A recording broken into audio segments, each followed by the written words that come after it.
Assalamualaikum warahmatullahi wabarakatuh. Alright guys, welcome back with me Wahyu Kurniawan. Okay, here I will reading about literal reading. That is chapter 10. The title is there a safe way to drink? I have devoted most of my professional life to the problems of alcohol and its abuse. Most recently, as director of the National Institute on Alcohol Abuse and Alcoholism. So, I've spent much of my time trumpeting the fact that alcohol is a drug, and that alcohol abuse is the most serious drug problem this nation faces.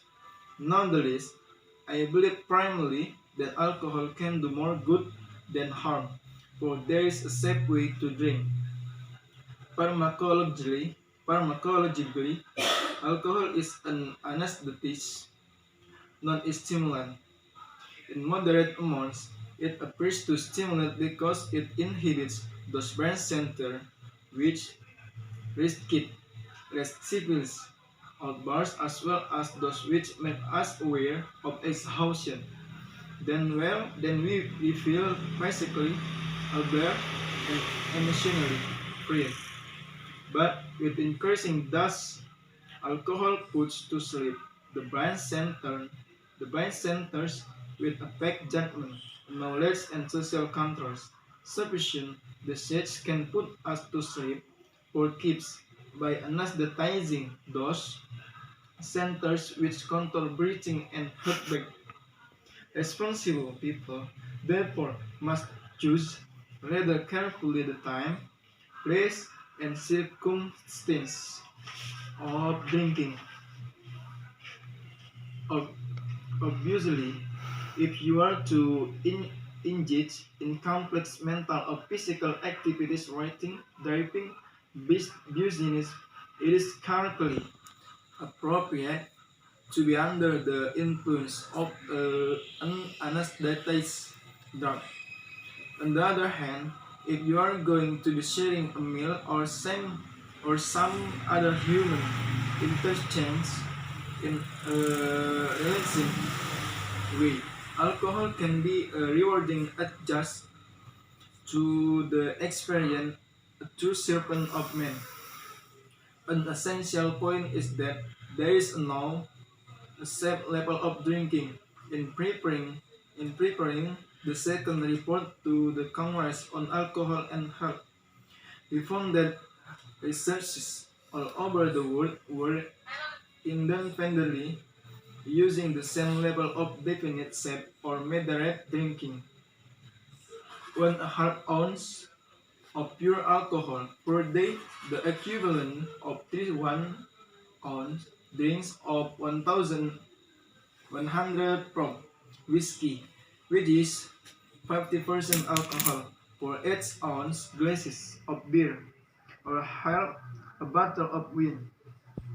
This limit, of course, is only a statistical average for some people. Even one drop of alcohol is too much. Nor do our findings permit saving up one day's ration in order to drink more the next day. At no time should any individual wishing to remain within the set limits consume more than 1/2 ounce of pure alcohol in a single day. Studies show that the driver who has consumed an amount of alcohol within this limit is no more likely to have an automobile accident than the driver who doesn't take any alcohol.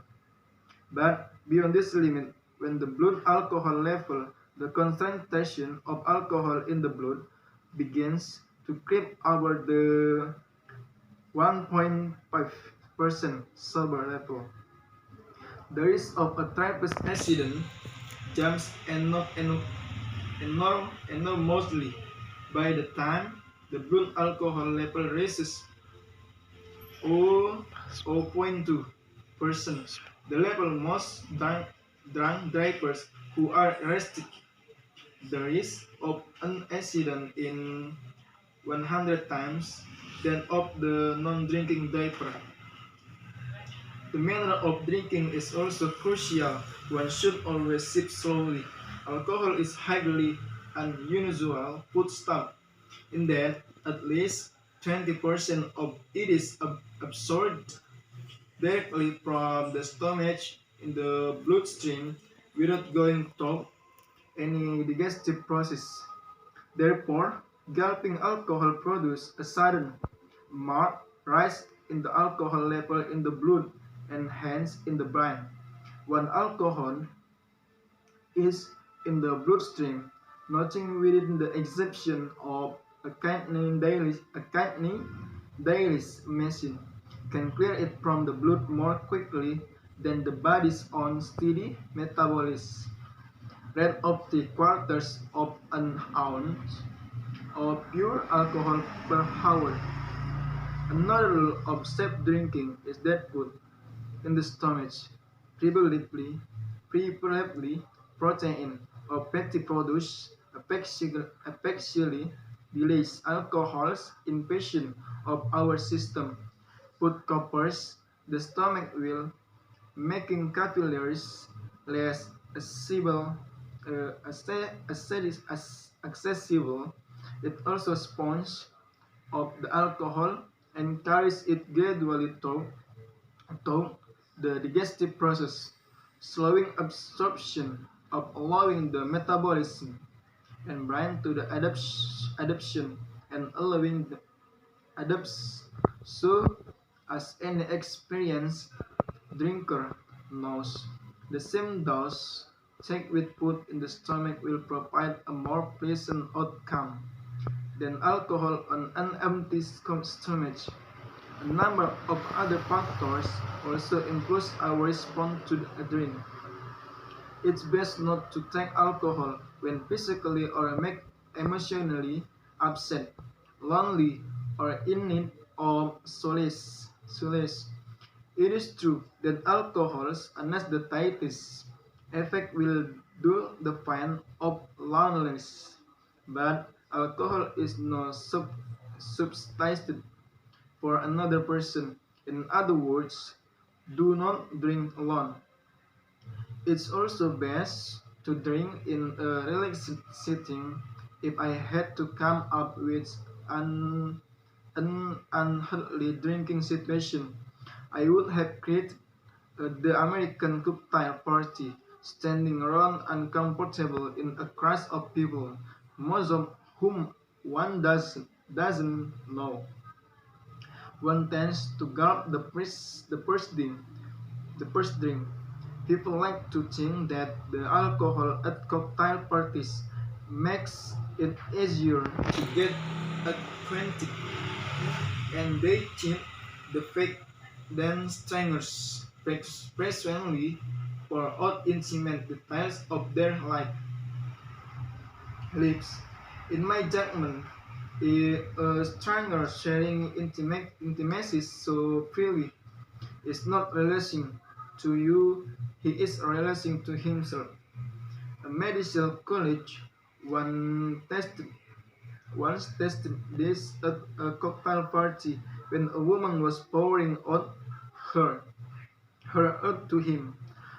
I have just murdered my grandmother, he said. The woman smiled sweetly, said, "Isn't that nice?" and babbled on.